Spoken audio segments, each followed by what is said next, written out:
Thank you very much, Mr. Chairman. Thank you for hospitality and leadership. Yesterday, we held another round of consultations with my Azerbaijani counterpart and the OSCE Minsk Group co-chairs, the 5th in a row, only for this year.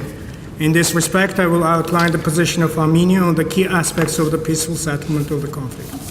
First, there is no alternative to the peaceful settlement of the conflict within the OSCE Minsk Group co-chairmanship, a format which is internationally mandated and supported. Second, the inalienable right of the people of Nagorno-Karabakh to self-determination represents a fundamental principle and foundation for the peaceful resolution. The recognition of this principle not to be limited in the scope of determination for the final status of Nagorno-Karabakh must be clearly and unequivocally accepted. The term without limitation clearly implies also the right to maintain and determine a status outside the jurisdiction, sovereignty, or territorial integrity of Azerbaijan. The persistent hostile policies and actions of Azerbaijan aimed at undermining and threatening the existential physical security of the people of Nagorno-Karabakh, including the latest attempted aggression by Azerbaijan against Nagorno-Karabakh in April 2016, emphasized the illegitimacy and impossibility of claiming jurisdiction by Azerbaijan over the people of Nagorno-Karabakh. Azerbaijan must assume direct commitment to recognition of the right to self-determination of the people of Nagorno-Karabakh by way of legally binding free expression of the will of the people living in Nagorno-Karabakh, the outcome of which should have no limitation. Third, the security of the people of Nagorno-Karabakh will not be compromised. Under no circumstances, the people of Nagorno-Karabakh should be left without secure lines of defense. There will be no condition assuming a risk to existential physical security of the people of Nagorno-Karabakh, as it was the case in 91 to 94 and in 2016. To underline this point, I refer to the situation in the territories of Nagorno-Karabakh, presently occupied by Azerbaijan, in which Armenians were ethnically cleansed and territories were completely resettled by Azerbaijanis. This reality has recently been presented by the leadership of Azerbaijan as a good example of a settlement of the Nagorno-Karabakh conflict. Fourth, the peaceful settlement should be inclusive by directly engaging all the parties to the conflict. Therefore, Nagorno-Karabakh, through its elected representatives, should be a direct party to the negotiating process. In this respect, we emphasize the necessity of full engagement of the elected representatives of Artsakh in the peace process, particularly on the core issues of substance.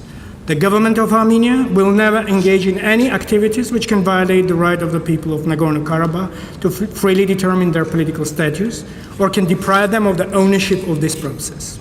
Fifth, the peaceful settlement cannot take place in an environment of tensions and risks of escalation. Therefore, the 1994 and 1995 ceasefire agreements concluded between Azerbaijan, Nagorno-Karabakh, and Armenia should be strictly adhered to and strengthened. Risk reduction mechanisms, including OSCE mechanisms investigating ceasefire violations and monitoring ceasefire regime, including by way of expanding the office of the PRCEO, should be implemented. Sixth, the basic principle of non-use of force or threat of use of force should be unconditionally adhered to. The policies of hatred, intolerance, xenophobia, Armenophobia, instigated and directed by the leadership of Azerbaijan, should be denounced.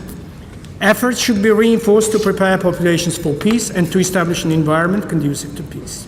Seventh, the maximalist positions of Azerbaijan, which ignore the will and sensitivities of the people of Nagorno-Karabakh, are fundamental obstacles to a meaningful progress in the peace process.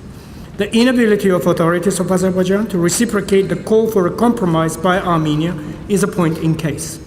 To remind, the Prime Minister of Armenia demonstrated strong political will in announcing that any settlement should be acceptable to the people of Armenia, Artsakh, and Azerbaijan, which is to say that the settlement can only be based on a compromise.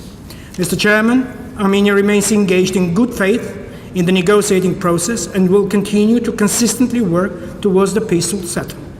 At the same time, it is unacceptable that in light of the present domestic political developments in Azerbaijan, the latter sets out preconditions for the peace process as manifested in a position paper circulated on the eve of this ministerial council. Armenia rejects such a non-constructive approach. Finally, in the past month, we have demonstrated a modest and yet important example of confidence building between all the parties to the conflict. The exchange of journalists from Armenia, Nagorno-Karabakh, and Azerbaijan is a promising example of building trust and inclusive dialogue between the parties at the public level. We're ready to further build on this example. Also, the relatively low level of violence along the line of contact and the international border, as well as the use of direct communication line, should be sustained and enhanced.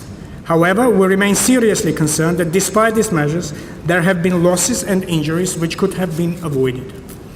Delivering on the commitments is a key in building trust towards the prospects for the final settlement of the conflict. In conclusion, I'd like to welcome Albania as incoming chair and wish them every success. Thank you.